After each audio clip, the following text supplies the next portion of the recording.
Hey, Mrparka here to review American Backwoods, Slew Hampshire, like New Hampshire. You guys get it. This is for midnight releasing. Sorry about the glare, but I actually kind of dig that cover art. I don't know why. It's simplistic and it's also kind of demented all in the same way. But yeah, this movie is wild and weird. And first off, I'm going to start off saying that I'm not 100% on it. Like, I don't love it, but there's so much crazy stuff in it that I'm gonna have to say you're gonna probably have to see it.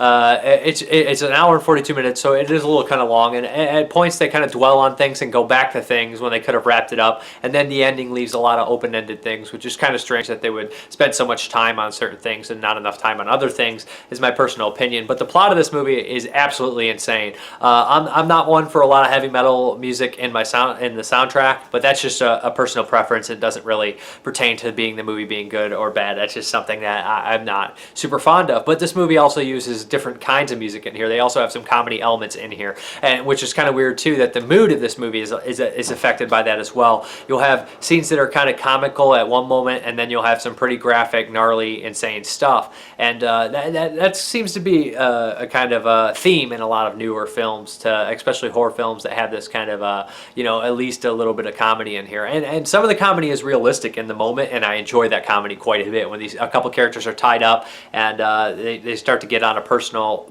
level. And I thought their dialogue there was very natural sounding and realistic, and there's a couple funny moments in there. But there's also over the top comedy with and sometimes it works really well, sometimes it doesn't. Again, I just think that that tonally that kind of gets really, really bizarre when they do that kind of stuff, and it's almost weird. But the film is weird, so maybe it can get away with it. The plot is insane. You have these four characters, these four college kids or late high school, early college kids, as a group of friends, and they want to do one last kind of hurrah party. And they're from, I believe, New England for sure. I think Boston is what I want to say, but I'm not 100% sure.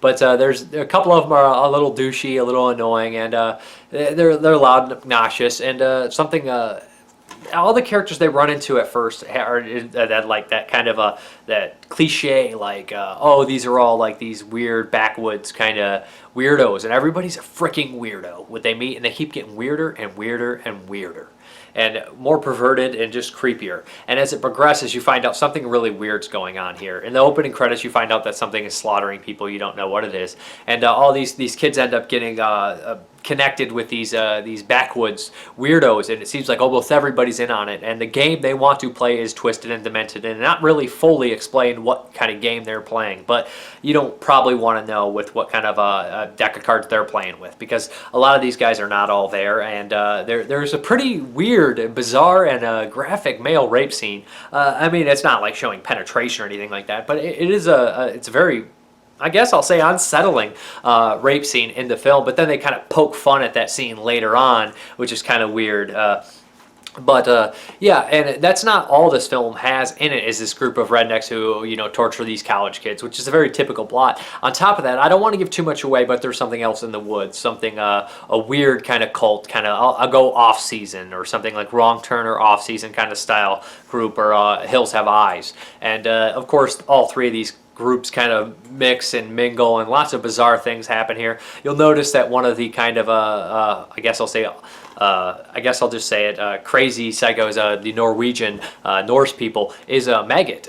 Michael Schneider, you guys will know from August Underground, Mortem. He's also a director. He's pretty crazy in this, and he actually does a really good job. I mean, he does, not actually, but he does a good job. I mean, but he's just really intense, and it's kind of scary looking. In fact, them talking in that weird language is also pretty cool in a movie as well. And like I said, like, there's a lot of things that I'm not sure how I felt about the editing, or a lot of the music choices, and these weird flashes that come in and out and things like that, and even the storyline and what happens with characters and character changes and things like that. But I think that people will have to see this on their own, especially if they like extreme horror films or kind of just batshit crazy horror films. There's a shout out to Mrparka in here. I don't know if it's a direct shout out, but I'd say it is, if anybody's seen that movie by Joe D'Amato.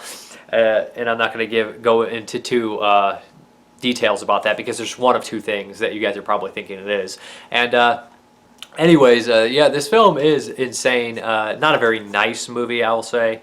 And tonally, it kind of feels like something like a Ryan Nicholson or Adam Albrecht movie, where it can be really dark and then get silly, and you're just like, That is so bizarre. I don't understand their meaning to doing that. And sometimes that shakes me the wrong way in those movies where I'm like, I don't, what was that? Did they not take their movie seriously? But this one, I don't think it's necessarily that. I just think that it's just one of these movies with these over-the-top, ridiculous characters and also dark and twisted situations. But yeah, 3 different groups that maybe don't mix and match all too well, and lots of bloodshed. I didn't see any digital effects in here. Not that digital effects are a bad thing. I think digital effects with practical effects can be used very well. But I think they went all practical for the most part on this one, and it's cool to see that occasionally that they do that, and I do enjoy it. I'm not going to lie. I like a lot of practical effects, gore effects, I mean. But, I kind of want to say you guys should check this one out just because of how crazy it is as far as it is. I mean, it might be a little messy in points, and I think one scene probably had to be a reshoot because the camera was very shaky or there's something wrong with the footage. But things like that. But it's shot in a scary place, and the actors do lots of crazy things, and lots of weird things happen. So that is American Backwoods, Slew Hampshire. Yeah. If this sounds like it's up your alley, if you like the kind of twisted movies that can get a little crazy, then I'd say check this one out. I'm Mrparka. Thank you very much for watching. Have a good one.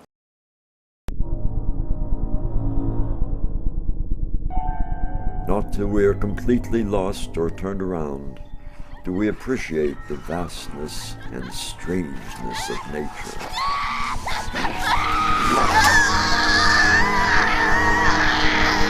In regional news tonight, authorities in Maine are releasing more explicit details surrounding this week's grisly discovery along the Maine-Canadian border near Allagash Lake. According to the Maine State Police, there may be a pattern developing. Thought we'd give you a proper initiation. Initiation? What brings you gentlemen to Dartmouth? We're heading over to Burlington. And then over the border. Celebrate his 18th, we figured maybe you'd come with. We were told there was a private strip club around here, like just over the border. I had me a wild night up there, let me tell you something. Hit the brakes! Hit the brakes! There's only one place you could be heading on this road. Boys have any idea what you're about to experience? Yes, sir. No, I don't think you do.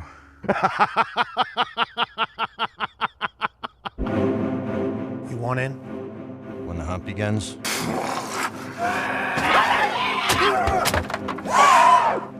Then I'm in. Save him.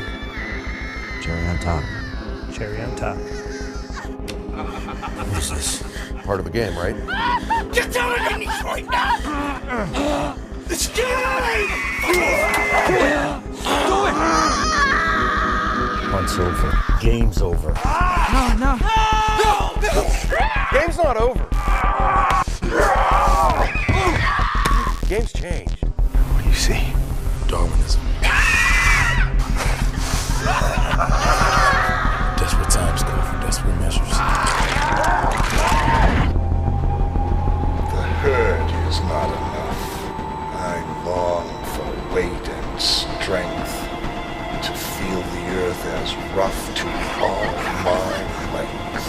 That was the cherry on top. Game's over.